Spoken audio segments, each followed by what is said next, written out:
धनगर समाजाचे योद्धा आणि जालना या ठिकाणी समाजाच्या न्याय हक्कासाठी उपोषण करणारे दीपक भाऊ बोराडे यांची वसमत या ठिकाणी धावती भेट झाली। या भेटीदरम्यान शासकीय विश्रामगृह या ठिकाणी समाज बांधवांच्या वतीने त्यांचा भव्य असा सत्कार करण्यात आला।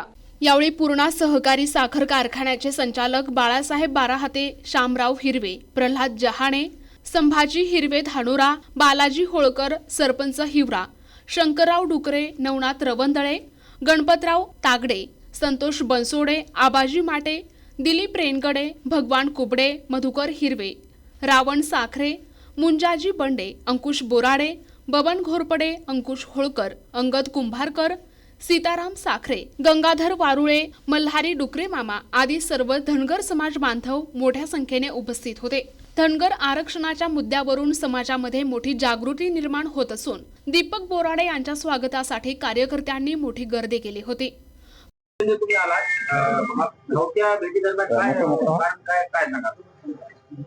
विश्वरत्न डॉक्टर बाबासाहेब आंबेडकरांनी दिलेल्या संविधानानुसार हा देश चालतो असं आपण म्हणतो, पण या संविधानाची अंमलबजावणी या देशामध्ये झालेली नाही।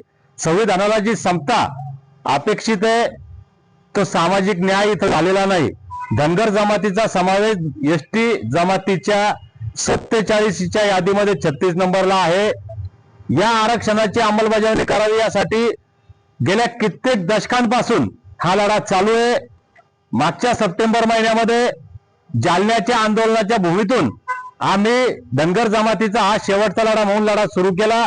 या लढ्याला बळ देण्यासाठी राज्याच्या प्रत्येक जिल्ह्यातून समाज बांधव ताकदीने आले, त्यांचे आभार मानले पाहिजे। आणि येणाऱ्या 21 जानेवारीला हा लढा मुंबईच्या आझाद मैदानात लढून हे जे आरक्षण रूपी अमृत कैद करून ठेवलेले आहे हे मुक्त करण्याचा संकल्प आम्ही केलेला आहे। म्हणून समाज बांधवांमध्ये या लढ्याविषयी जागरूकता निर्माण व्हावी, आत्मविश्वास निर्माण व्हावा म्हणून आम्ही राज्यभर फिरतोय।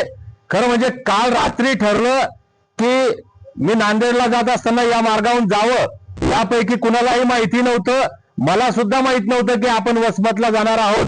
आज सकाळी ज्यावेळेस रस्ता निघालो आणि सकाळी माहिती झालं की आपण वसमतला जातोय, म्हणजे अगदी सकाळी माहिती झाल्यानंतर सुद्धा एवढ्या मोठ्या संख्येनं समाज बांधव या ठिकाणी जमले। रस्त्यामध्ये गावागावामध्ये समाज बांधव उत्साहात जल्लोषात स्वागत करतोय। आज वसमत हिंगोली या ठिकाणी आम्ही आहोत। हा समाज बांधवांचा उत्साह या ठिकाणी सांगतोय की हा लढा ताकदीने लढला जाणार आहे आणि आम्ही जिंकणार आहोत। देवेंद्र फडणवीस साहेबांना आता ही शेवटची सूचना आहे, तुम्ही जो शब्द धनगरांना दिलाय पहिल्या कॅबिनेटमध्ये 21 जानेवारीच्या अगोदर आपण निर्णय घ्यावा, अन्यथा 21 जानेवारीला धनगरांचं हे पिवळं वादळ मुंबईमध्ये येणार आहे। या वादळाच्या स्वागतासाठी आपण सज्ज व्हावं।